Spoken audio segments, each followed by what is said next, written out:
वादा करने वाला परमेश्वर ऐसा बोल रहा है, राजा तुम्हारे पालक पिता होंगे और उनकी रानियां तुम्हारी धाय माएं होंगी। वे तुम्हारे सामने अपने चेहरों को भूमि पर झुकाकर प्रणाम करेंगे। वे तुम्हारे पैरों की धूल चाटेंगे। तब तुम जानोगे कि मैं यहोवा हूँ। जो मुझ पर आशा रखते हैं वे निराश नहीं होंगे। यशायाह 29 वचन। यह कितना महान वादा है। परमेश्वर ने इस वादे को इस्राएल के साथ पूरा किया है। ये वास्तविक है और हम देख सकते हैं कि वे कैसे थे और अब क्या है। वादे दो प्रकार के हो सकते हैं। नैन शर्ती, यदि तुम ये करोगे तो मैं दूंगा। अशर्ती, चाहे कुछ भी हो मैं तुम्हें ये दूंगा। शास्त्र के अनुसार परमेश्वर अब्राहम से कहते हैं, मैं तुझे आशीर्वाद दूंगा। उत्पत्ति 12 अध्याय 3 में। यहाँ कोई लेकिन यदि सिवाय कब या कहाँ नहीं, यह अशर्ती है। रोमियो 10 अध्याय 9 के अनुसार, यदि तुम अपने मुंह से यीशु प्रभु है कहो और अपने दिल में विश्वास करो कि परमेश्वर ने उसे मृतकों में से जिलाया तो तुम उद्धार पाओगे। इसी प्रकार यदि हम अपने पापों को स्वीकार करते हैं तो वह विश्वास योग्य और न्यायी है और हमारे पापों को क्षमा करेगा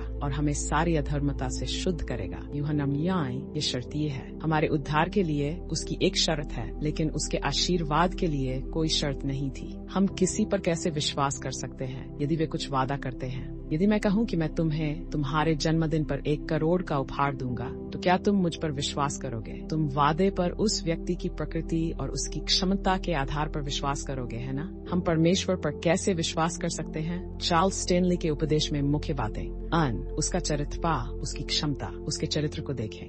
क्या परमेश्वर ने अतीत में कोई वादा छोड़ा या टाला? एन कुरिन्थियों अध्याय 9 और 1 कुरिन्थियों 10 अध्याय 3 के अनुसार वह विश्वासी योगी और भरोसेमंद है। क्या उसने मनुष्यों की तरह झूठ बोला? परमेश्वर मनुष्य नहीं है कि वह झूठ बोले, न ही वह मनुष्य है कि वह अपना मन बदले। क्या वह बोलता है और फिर कार्य नहीं करता? क्या वह वादा करता है और पूरा नहीं करता? तीतुस 1 अध्याय 2, गिनती 23 अध्याय 9 और यूहन्ना 14 अध्याय के अनुसार।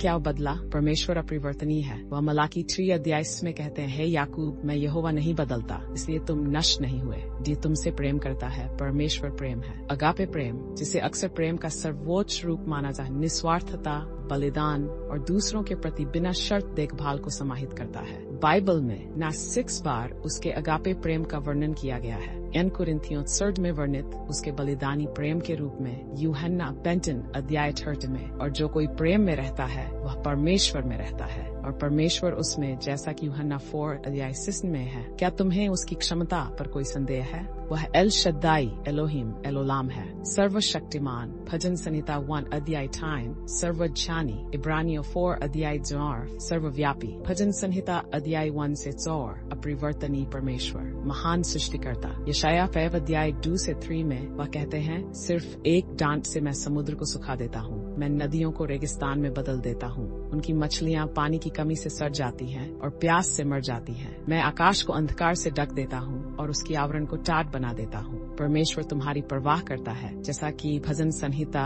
अध्याय 8 में भजनकार कहता है, मैं अद्भुत और अद्भुत रूप से बनाया गया हूँ। हमें उसके वादे को पाने के लिए क्या प्रतिक्रिया देनी चाहिए? परमेश्वर के प्रति आज्ञाकारी बने, विश्वास रखें और उसके चरित्र को न भूलें। उसके वादे को उसके वचन पर ध्यान देकर प्राप्त करें। क्या ये अनुवाद आपकी अपेक्षाओं के अनुरूप है?